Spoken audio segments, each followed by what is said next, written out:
ആഴിയുടെ അജ്ഞാത തീരങ്ങളിലേക്ക് ധീരമായൊരു പര്യടനം നടത്തിയ യൂറോപ്പിനും ഏഷ്യയ്ക്കുമിടയിൽ ഒരു പുതിയ യുഗപ്പിറവി കുറിച്ച വാസ്കോഡ ഗാമ എന്ന ആ മഹാനായ നാവികന്റെ കഥയാണിത്. അവിശ്വസനീയമായ സാഹസികതയുടെയും അചഞ്ചലമായ നിശ്ചയദാർഢ്യത്തിന്റെയും ലോകചരിത്രത്തെ തന്നെ മാറ്റിമറിച്ച ഒരധ്യായമാണ് അദ്ദേഹത്തിന്റെ ജീവിതം. പോർച്ചുഗലിലെ തെക്ക് പടിഞ്ഞാറൻ തീരത്തുള്ള സൈനസ് എന്ന കൊച്ചു തുറമുഖ നഗരത്തിൽ 1460-ലോ 1469-ലോ ആണ് അദ്ദേഹം ജനിച്ചത്. നാവിക പാരമ്പര്യമുള്ള ഒരു കുലീന കുടുംബമായിരുന്നു അദ്ദേഹത്തിൻ്റേത്. അച്ഛൻ എസ്റ്റിവാവോ ഡ ഗാമ സൈനസിലെ ഗവർണറായിരുന്നു.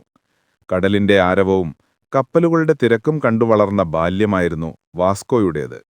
ചെറുപ്പത്തിലെ തന്നെ ഗണിതശാസ്ത്രത്തിലും ജ്യോതിശാസ്ത്രത്തിലും നാവികകലയിലും അദ്ദേഹം അസാമാന്യമായ താൽപ്പര്യം പ്രകടിപ്പിച്ചു.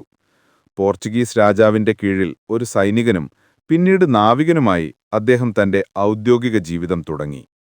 16-ാം നൂറ്റാണ്ടിന്റെ ഉദയത്തിനു തൊട്ടുമുൻപ് കിഴക്കൻ രാജ്യങ്ങളിലെ സുഗന്ധവ്യഞ്ജനങ്ങളിലേക്കും സമ്പത്തിലേക്കും നേരിട്ടുള്ള കടൽമാർഗം കണ്ടെത്താനുള്ള ശ്രമത്തിലായിരുന്നു പോർച്ചുഗൽ. ആഫ്രിക്കൻ മുനമ്പ് ചുറ്റി ഇന്ത്യയിലേക്ക് ഒരു വഴി കണ്ടെത്താനുള്ള സുപ്രധാന ചുമതല പോർച്ചുഗലിലെ മാനുവൽ ഒന്നാമൻ രാജാവ് വാസ്കോഡ ഗാമയെ ഏൽപ്പിച്ചു. 1497 ജൂലൈ 8-ന് അദ്ദേഹം 4 കപ്പലുകളിലായി ഏകദേശം 170 നാവികരുമായി ലിസ്ബണിൽ നിന്ന് യാത്ര തിരിച്ചു.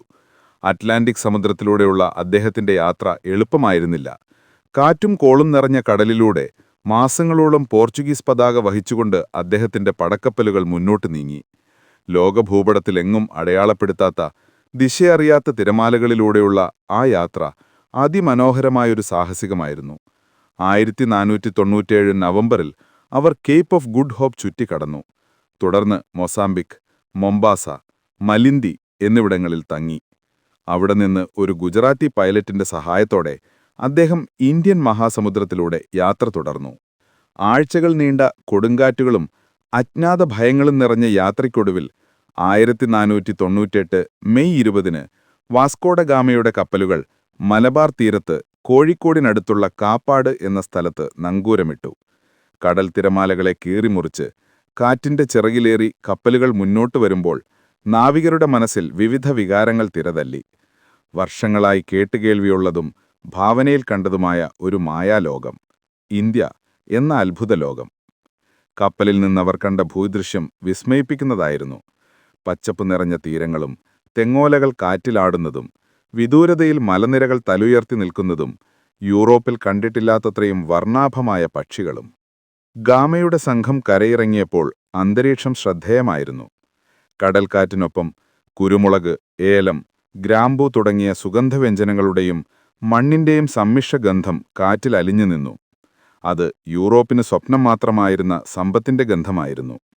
യൂറോപ്പിൽ നിന്നുള്ള വ്യത്യസ്ത വേഷവിധാനങ്ങളുള്ള ആയുധധാരികളായ ഈ അപരിചിതരെ കാണാൻ തീരത്ത് തടിച്ചുകൂടിയ പരിസരവാസികൾ.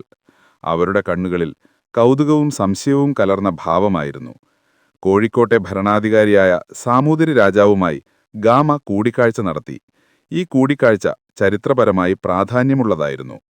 വാസ്കോഡ ഗാമയുടെ ഇന്ത്യയിലേക്കുള്ള യാത്ര ലോകചരിത്രത്തിൽ ഒരു നിർണായക വഴിത്തിരിവായി മാറി. കിഴക്കിനേക്ക് നേരിട്ടുള്ള കടൽമാർഗം കണ്ടെത്തിയതോടെ പോർച്ചുഗൽ ഒരു പ്രമുഖ കോളനി ശക്തിയായി വളർന്നു.